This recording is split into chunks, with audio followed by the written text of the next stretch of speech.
தமிழ் தேசியம் தேசியம் சோசலிசம் விஜய் முன்னெடுக்கும் புதிய அரசியல் பாதை சொதப்பிவிட்ட கொடி பாடல். தமிழக வெற்றி கழகத்தை தொடங்கிய நடிகர் விஜய் பெரும் எதிர்பார்ப்புகளுக்கிடையே பனையூரில் தன்னுடைய கட்சி கொடியை அறிமுகம் செய்து வைத்தார்.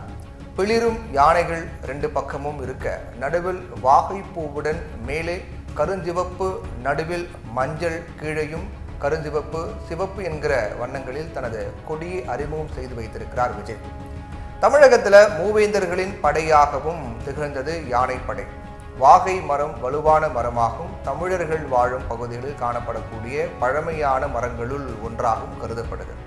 போரில் வெற்றி பெறும் வீரர்களுக்கு வாகை மலர் கூட்டப்பட்டு வெற்றி களிப்பை பகிர்ந்ததாக தமிழ் இலக்கியங்களில் குறிப்புகள் இருக்கு. வெற்றி வாகை சூடினான் என்னும் தொடர் இன்னமும் வழக்கில் இருக்கு. வாகை என்பதை தூங்கு மூஞ்சி மரத்துடன் தற்காலத்தில் தவறலாக பொருள் கொள்ளப்படுது. தமிழ் இலக்கணமான தொல்காப்பியத்தில் வெட்சி, கரந்தை, வஞ்சி, காஞ்சி அப்படின்னு 12 திணைகள் குறிப்பிடப்படுது.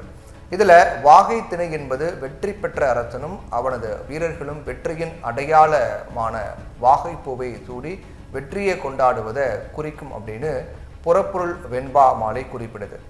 முதல்ல தமிழக வெற்றி கழகத்தின் கொடியில் தமிழர்களின் மலரான செங்காந்தல் மலரை வைக்கலாம் அப்படின்னு யோசிக்கப்பட்டதான். ஆனால் அது தமிழக அரசின் அதிகாரப்பூர்வ மலராக அறிவிக்கப்பட்டிருப்பதால் வாகை மலரை கொடியில சூட்டியிருக்காங்க. மேலும் தனது உறுதிமொழியில நாட்டு விடுதலைக்காக மட்டுமல்லாது நமது அன்னை தமிழ் மொழியை காக்க உயிர் தியாகம் செய்த மொழிப்போர் தியாகிகளின் இலக்கை நிறைவேற்றும் வகையில தொடர்ந்து பாடுபடுவேன் அப்படிங்கிற வாசகங்களும் இடம்பெற்றிருந்துச்சு. அதனால தமிழ் தேசியம் என்பதை முன்னெடுப்பதில் தமிழக வெற்றி கழகம் அக்கறை காட்டும் அப்படின்னு புரிஞ்சு கொள்ளலாம்.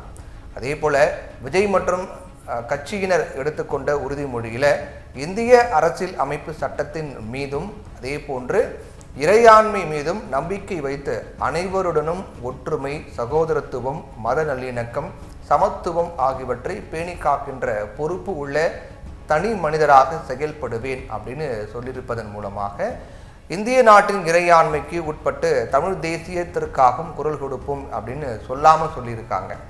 அதாவது மாநில சுயாட்சி மத்தியில் கூட்டாட்சி என்பதன் வெளிப்பாடாக கூட இதை எடுத்துக்கொள்ளலாம்.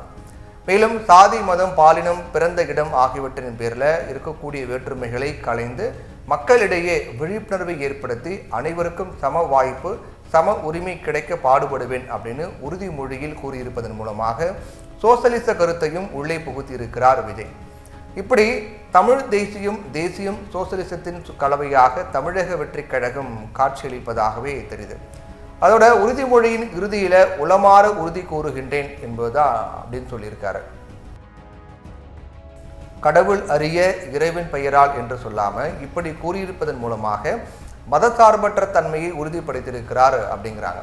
இந்த மாநாட்டில் கட்சியின் கொடி பாடல் வெளியிடப்பட்டது. மாநாடு இல்லை, மாநாடு நடக்க போகுது. இது கட்சி அறிமுக விழாவில் கொடி பாடல் வெளியிடப்பட்டது.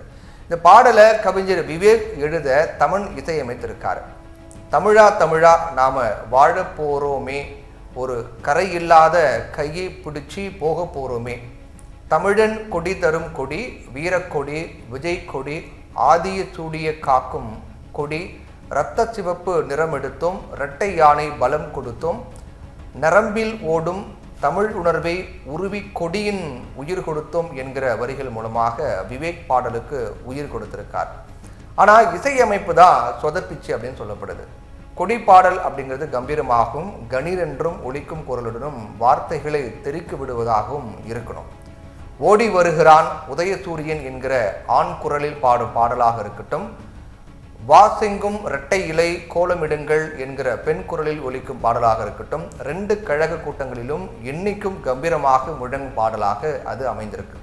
ஆனால் இசையமைப்பாளர் தமன் கொடி பாடலை ஒரு டைட்டில் சாங் அளவுக்கு கூட கம்பீர தாக்கத்தை ஏற்படுத்தாமல் விட்டுவிட்டது ஒரு பெரிய குறைதான்.